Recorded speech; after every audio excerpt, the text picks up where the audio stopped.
오늘은 금언으로 말씀을 시작하고자 합니다. 금언 띄워주시면 감사하겠습니다.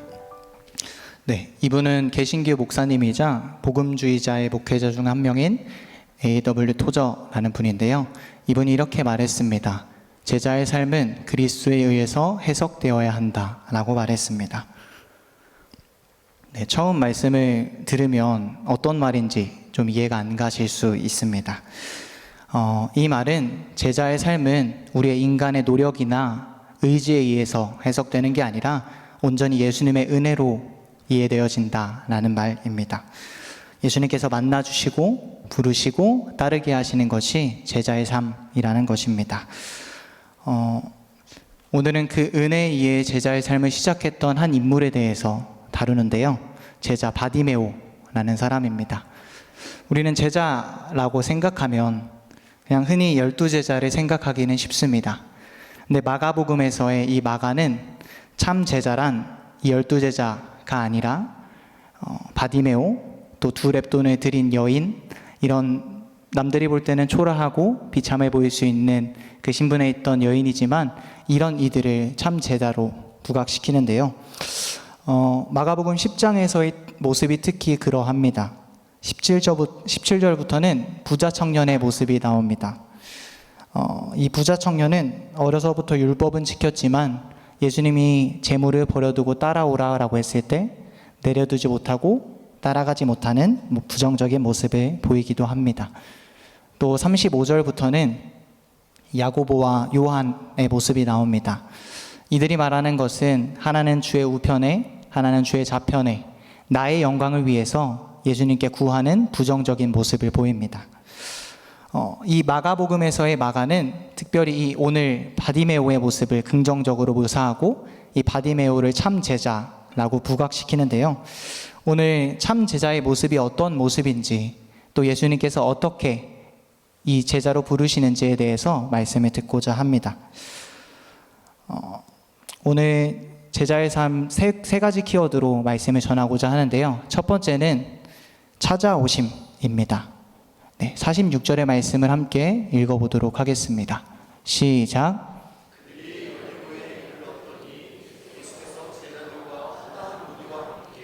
여리고에서 나가실 때에 맹인거지 바디메오가 길가에 앉았다가 아멘. 그들이 여리고에 이르렀더니 라고 말씀을 시작합니다. 오늘 예수님과 무리들은 십자가를 위해 갈릴리에서 예루살렘으로 가시는 길이었습니다. 지도상으로 보면 갈릴리는 북쪽에 위치합니다. 그리고 남쪽에 위치하는 예루살렘을 거치는데요. 중간에 사마리아 지형이 있습니다. 이 사마리아 지형을 일반적으로는 거치지 않기 때문에 베레아 지역이나 요단강을 거쳐서 오늘 예루살렘 전에 여리고성에 도착하는 모습을 보입니다. 그렇게 여리고에 이르러서 여리고에 지나갈 때 한 사람이 앉아 있었습니다. 그 사람은 맹인 거지였습니다. 길가에 앉아서 구걸을 하고 있던 사람입니다. 맹인이란 여러분 다 아시다시피 눈이 보이지 않는 사람입니다. 보이지 않기에 당연히 스스로 살기도 힘들었을 것이고 혼자 돈을 벌 수 있지도 않았을 것이고 또 거동이 편하지만은 않았을 것입니다. 그렇게 길가에 앉아서 구걸을 하고 있던 자였습니다. 이 맹인 거지의 이름은 성경에는 바디메오라고 기록합니다. 우리는 바디메오를 사람 이름으로 생각하기 쉽지만 헬라어를 보면 바는 아들이라는 뜻입니다. 즉 디메오의 아들이라고 불리는 사람인데요. 이름 없는 사람이었습니다. 이름조차 없는 그런 비참한 인생을 살던 한 사람이 바디메오였습니다. 그런 초라한 인생을 삶고 있던 바디메오에게 한 사람이 찾아오시는데 그분은 예수님이셨습니다. 예수님이 여리고에 다다르자 그 주변이 시끄러워지기 시작했습니다. 당시 사람들에게 예수님은 유명 인사셨기 때문입니다. 어떤 무리는 이렇게 이야기합니다. 저 사람이 병을 고치고 귀신을 쫓아냈대 라고 이야기하기도 하고 저 사람이 벳세다에서 소경을 고치는 분이래 라고 이야기도 하기도 합니다. 그렇게 수군수군 거리기 시작합니다. 그 이야기가 앉아서 구걸하고 있던 바디메오에게도 들리기 시작했습니다.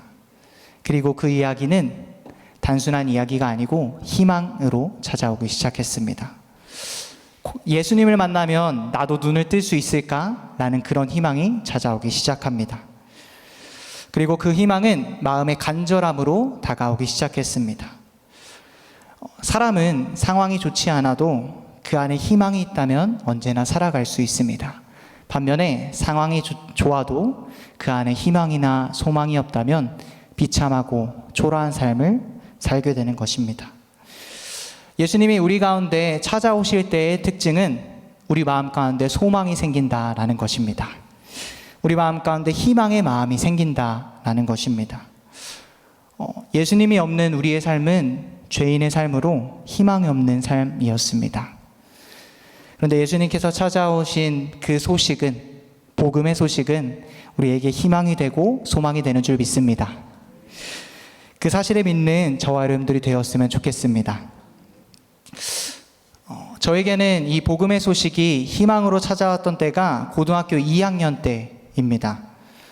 고등학교 2학년 때면 다 잘 알다시피 꿈을 찾는 나이입니다. 이미 꿈을 찾는 이들도 있기도 하고 저는 그 당시에 꿈을 찾는 한 사람이었습니다.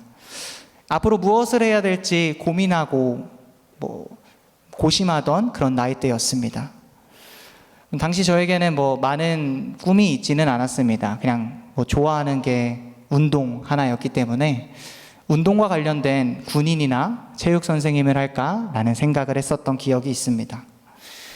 많은 경험이 없었기에 나는 무엇을 해야 될까라고 생각하며 희망이 그렇게 있지는 않았던 삶인 것 같습니다. 남들처럼 공부는 열심히 했는데 내 속에 미래에 대한 희망으로는 살지 않았던 것 같습니다. 그렇게 소망 없이, 미래에 대한 희망 없이 살아가던 저에게 한 가지 사건이 저에게 소망으로 다가왔습니다. 그것은 여름 수련의 장소였습니다. 저는 당시 모태신앙이었기 때문에 어느 사람들이 가듯 그냥 여름 수련회에 따라갔습니다. 그곳에서 복음의 소식이 저한테 들려오기 시작했습니다. 당시 여름 수련회 시간이 말씀의 시간만 4시간 정도가 되었던 걸로 기억을 합니다. 지금 시간으로 치면 7시 46분입니다. 4시간 뒤면 11시 46분까지 쉽지 않았던 기억인데요. 당시에 어떻게 내가 그런 긴 말씀을 들었을까라고 생각을 했는데 그때의 복음의 소식은 저에게는 되게 크게 다가왔고 그때의 집중력, 그때의 시간은 그냥 물 흐르듯이 지나갔던 기억이 있습니다. 그 복음의 소망의 소식은 저에게 간절함으로 다가왔고 간절하게 기도로 이어졌습니다. 지금이 바로 예수님을 만날 때라는 그런 확신이 있었고 그렇게 사람들의 시선도 모른 채 소리치면서 기도하기 시작했습니다. 얼마나 시간이 지났는지는 사실 기억이 나진 않습니다. 그냥 계속해서 기도했고 마음에 주셨던 감동은 내가 너를 지었고 내가 너를 만들었다 사랑하는 아들아 라는 감동이었습니다. 저의 예수님과의 첫 만남은 이러합니다. 그때 찾아오셨던 예수님과의 만남이 지금 이 자리까지 인도하셨다라고 확신합니다. 여러분의 삶 속에 예수님께서 찾아오셨던 경험은 언제인가요? 각자마다, 여러분 한 분 한 분마다 순간은 다를 것입니다. 그런데 그 경험의 순간은 지금 여러분들이 이 자리까지 인도하셨을 거라고 확신합니다. 제자의 삶의 시작은 예수님께서 먼저 찾아오신 것입니다. 내가 어떤 노력을 하거나 의지로 한 것이 아니라 예수님께서 먼저 찾아오신 것이 제자의 삶의 시작입니다. 예수님께서 찾아오신 은혜가 오늘 이 자리 가운데 저와 여러분 가운데 있기를 간절히 축복합니다. 그 은혜로 오늘 제자의 삶을 살아내는 시작이 되는 오늘 예배가 될 줄 믿습니다. 제자의 삶 두 번째입니다. 함께 읽어봤으면 좋겠는데요. 제자의 삶 두 번째는 부르심입니다. 한번 읽어봐 주시겠어요? 두 번째, 부르심. 제자의 삶 두 번째는 부르심입니다. 오늘 바디메오는 희망이 생겼습니다. 그리고 그 희망은 간절한 외침으로 이어졌습니다. 다윗의 자손 예수여 나를 불쌍히 여기소서 라는 그의 외침은 예수님의 걸음을 멈추게 하였습니다. 49절의 말씀에 이렇게 되어 있는데요. 제가 한번 읽어드리겠습니다. 예수께서 머물러 서서 그를 부르라 하시니 그들이 그 맹인을 부르며 이르되 안심하고 일어나라 그가 너를 부르신다 하매. 아멘. 49절에 예수께서 머물러 서서라고 기록합니다. 성경에 보면 바디메오와 예수님과의 거리는 그렇게 기록되어 있지 않아서 얼마나 멀리 떨어져 있는지는 알 수는 없습니다.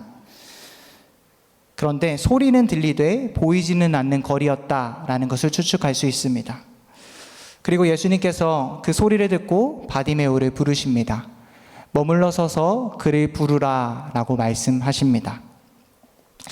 예수님은 먼저 우리에게 제자의 삶을 하기 위해 먼저는 찾아오십니다. 그리고는 우리를 부르십니다. 말씀의 자리로 부르십니다. 순종의 자리로 먼저 부르십니다. 저와 여러분들도 이 자리 가운데 예수님께서 부르셔서 나온 줄 믿습니다. 그리고 참 제자의 삶으로 인도하시는데 서두에 말씀드렸듯 오늘 바디메오는 마가 복음에서의 마가는 이 바디메오를 참 제자라고 표현합니다. 그리고 참 제자는 부르심에 이렇게 반응합니다. 이 반응이 저와 여러분들의 반응이 되었으면 좋겠는데요. 50절을 한번 같이 읽어봤으면 좋겠습니다. 네, 50절 읽습니다. 시작. 맹인이 겉옷을 내버리고 뛰어 일어나 예수께 나아오거늘. 아멘. 맹인은 지체하지 않았습니다. 예수님께서 부르신다라는 사실에 그냥 천천히 물 좀 마시고 갈게요. 천천히 구걸 좀 하다 갈게요. 천천히 이따 갈게요 라고 하지 않았습니다. 말씀에 보면 맹인이 겉옷을 내버리고 뛰어 일어나 라고 나옵니다.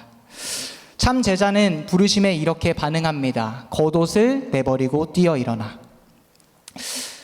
그는 눈이 보이지 않았습니다. 눈이 보이지 않았기에 어떻게 갈지도 몰랐을 것입니다. 그냥 눈을 감고 소리 나는 대로 갔습니다. 이 바디메오가 과연 이 말씀이 어떤 상황에서 기록되었을까를 생각해 보았는데요. 저의 경험이 생각나게 되었습니다. 제 20살 초반, 20살 초반 때의 이야기입니다. 저는 라섹이라는 수술을 하였습니다. 여러분들 라섹 수술 아시나요? 네. 라섹은 시력이 좋지 않은 사람들을 위해서 하는 것이 라섹 수술입니다.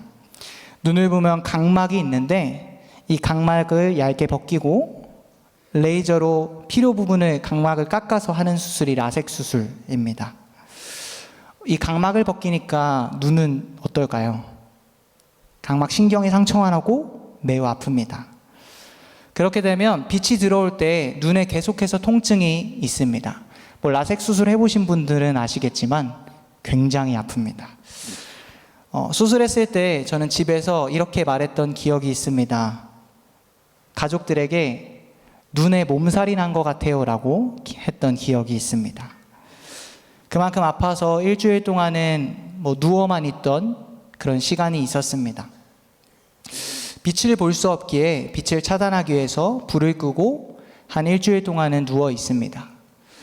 오늘 이 바디메오의 모습이 이와 같지 않았을까라는 생각을 했습니다. 눈은 보이지 않죠? 소리는 들립니다. 뛰어 일어났다. 사실 뛰어가지는 못했을 것이라고 생각합니다. 그냥 뛰어 일어나 소리가 들리는 대로 예수님께 찾아갔을 것입니다. 그의 겉옷조차 내버릴 만큼 간절한 마음을 말씀에서는 알 수 있습니다. 당시 이 사람들에게 겉옷은 굉장히 특별한 존재였습니다. 우리가 생각하는 그 겉옷과는 달리 이 겉옷은 이 맹인 거지였던 바디메오에게 필요한 필수품이 이 겉옷이었습니다. 가진 것도 없었기에 그에게 전부였던 것은 겉옷 하나였습니다. 근데 예수님께서 부르시자 그 겉옷 자체를 내버려 두고 가게 됩니다. 삶의 자리였던 그 겉옷을 내버리고 가게 됩니다. 앞서 말씀드렸던 부자 청년의 모습을 부정적으로 그린다라고 했는데 부자 청년은 예수님께서 부르실 때 자신이 갖고 있던 것을 내버리고 가지 못했습니다. 자신의 삶의 자리를 놓지 못했다라고 라는 것입니다. 네, 바디메오의 모습은 다릅니다. 바디메오는 예수님께서 부르실 때 즉각 그의 모든 것을 버리고 예수님께서 뛰어가는 모습을 볼 수 있습니다. 참된 제자란 어떤 사람일까? 예수님께서 부르실 때 즉각 뛰어나가는 자입니다. 내 상황이 눈이 보이지 않더라도, 내 상황이 갈 수 없는 상황일지라도 그 간절함이 있는 사람, 이 참된 제자의 모습임을 우리는 발견할 수 있습니다. 사람은 누구나 예수님께서 부르시는 부르심의 때가 분명히 있습니다. 때로는 말씀의 자리로, 때로는 교회의 사명의 자리로 예수님께서는 부르십니다. 말씀을 통해 우리는 돌아볼 수 있어야 합니다. 나의 말씀의 자리는 어디인가? 나의 사명의 자리는 어디인가?입니다. 그리고 오늘 참 제자의 모습처럼 나는 이 맹인 거지 바디메오와 같이 즉시 뛰어가고 있는가를 돌아볼 수 있어야 합니다. 다만 바라기로는 예수님께서 부르실 때 바디메오와 같이 반응하는 저와 여러분들의 삶이 될 줄 믿습니다. 그런 삶이 우리 신성교회가 되었으면 좋겠습니다. 찾아오시고 부르시는 예수님의 은혜에 반응하는 저와 여러분들이 되었으면 좋겠습니다. 제자의 삶 세 번째입니다. 네, 세 번째는 따름입니다. 52절의 말씀을 함께 읽어보도록 하겠습니다. 네, 읽겠습니다. 시작. 내 믿음이 너를 구원하였느니라 하시니 그가 곧 보게 되어 예수를 길에서 따르니라. 아멘. 제자의 삶 첫 번째는 찾아오신, 두 번째는 부르심입니다. 세 번째는 따름입니다. 예수님께서 내 믿음이 너를 구원하였다 라고 하고 이 눈을 고쳐주시자 이 바디메오가 나오는 것은 예수를 길에서 따른다 라고 기록합니다. 여기서 예수를 길에서 따른다 라는 것은 단순히 그냥 그가 가시는 길을만을 의미하지는 않습니다. 예수님께서 앞으로 행하실 그 십자가의 길을 의미합니다. 이 11장부터는 이 예루살렘의 이야기가 기록되어지는데 예수님께서 가신 고난의 길을 의미하기 때문입니다. 우리는 이 이야기를 단순히 그냥 육신의 눈을 고쳐주신 예수님의 이야기다 라고 생각하기 쉽지만 오늘 말씀을 통해 알 수 있는 것은 치유의 이야기인 동시에 제자로 부르신 이야기구나를 알 수 있습니다. 또 주목해야 될 표현은 가라 라고 말씀하십니다. 바디메오에게 갈 수 있는 자유를 허락하십니다. 그런데 바디메오의 모습을 보면 길에서 예수를 따른다 라고 나옵니다. 그가 자발적으로 예수님을 따르는 삶을 선택했다라는 것입니다. 참 제자의 삶은 이와 같습니다. 예수 그리스도의 십자가와 부활로 우리는 자유케 된 존재입니다. 믿으시나요? 한 번 더 여쭤보겠습니다. 예수 그리스도의 십자가와 부활로 우리는 자유케 된 존재입니다. 할렐루야. 그렇다면 참 제자의 모습은 어떤 사람인가? 그 자유 안에서 예수님의 길을 따르는 것을 선택하는 자들입니다. 제자인 바디메오가 어떻게 잘났기 때문에 예수님께서 찾아온 것이 아니었습니다. 바디메오가 대단한 사람이기 때문에 예수님께서 찾아온 것이 아니었습니다. 그냥 그 이름 없던 초라한 인생 가운데 예수님께서 찾아오셨고 부르셨습니다. 그리고 바디메오는 따르는 삶을 선택했던 것입니다. 바디메오의 마음은 억지로 끌려가는 제자의 삶이 아니었습니다.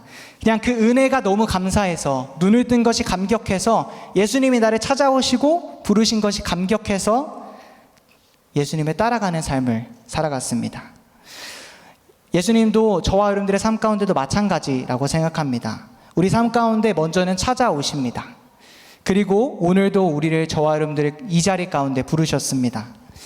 우리는 무엇일까요? 그냥 그 은혜에 감사하며 예수님의 제자의 삶을 따라가는 것입니다. 그 따라가는 삶이 일상에서의 말씀의 묵상이 될 수도 있고 일상에서의 예수님과 교제하는 시간이 될 수도 있을 것입니다. 우리의 그 행동의 원천은 무엇이냐? 예수님의 은혜에 감사하는 것입니다. 예수님은 오늘도 말씀을 통해 말씀하시는 것은 그 십자가의 길을 같이 가자라고 말씀하십니다. 나를 따르라고 말씀하시는 것입니다. 오늘 예수님의 이 예수님을 주저없이 따랐던 바디메오의 모습이 저와 여러분들의 모습이 되었으면 좋겠습니다. 예수님께서 주신 은혜에 그냥 감사해서 제자의 삶을 살아가는 저와 여러분들의 삶이 될 줄 믿습니다. 마지막으로 나를 따르라 라는 책의 한 구절을 여러분들과 설명드리고 마치고자 합니다.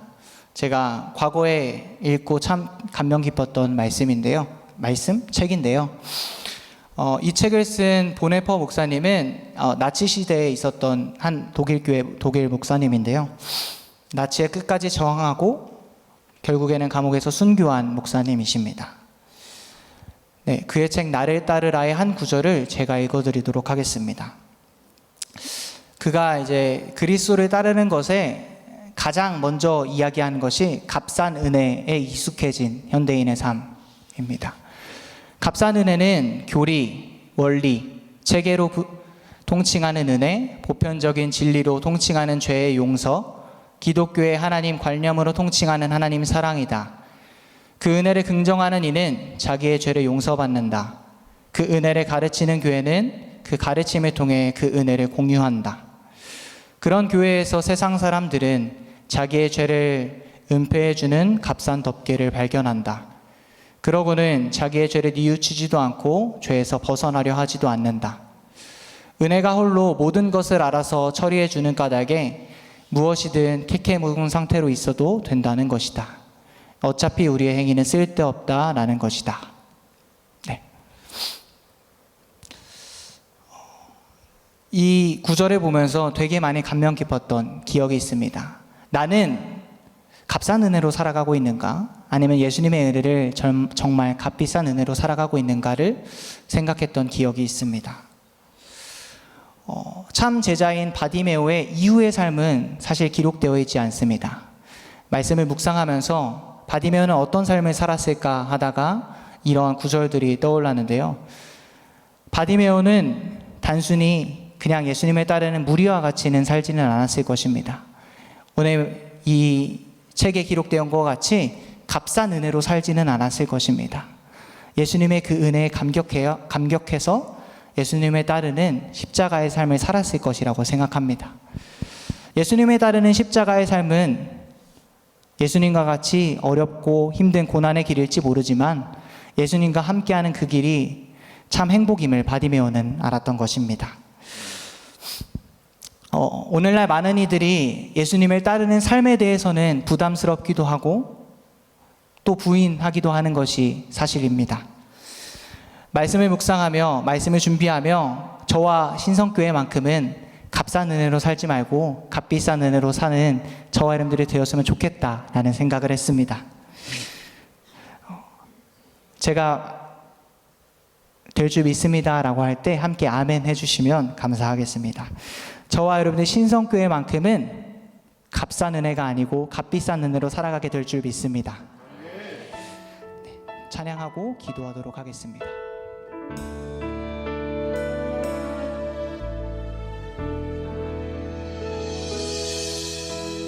주님 다시 오실 때까지 나는 이 길을 가리라. 좁은 문 좁은 길 나의 십자가 지고 나의 가는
부르시는 일을 기억하며 주님과 함께하는 그 사람들과 믿음을 싸움을 해달라고 이 시간 기도하며 나아갑시다.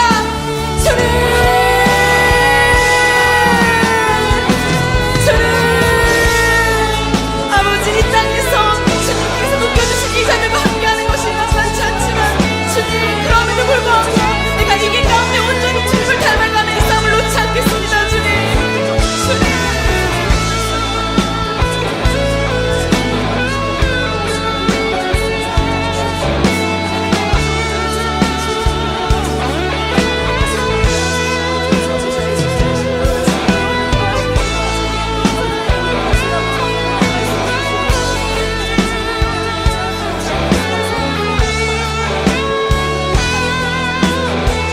내 사모하는 주님,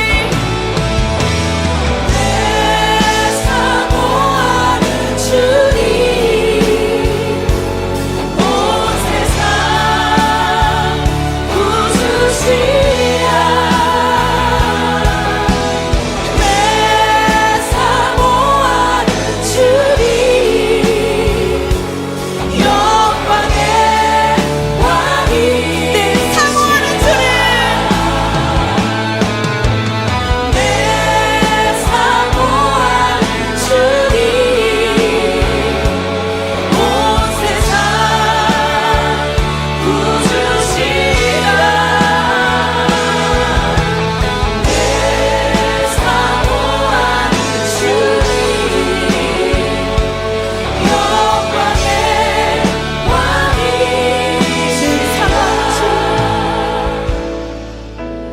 내 사모하는 주님 온 세상 구주시라. 내 사모하는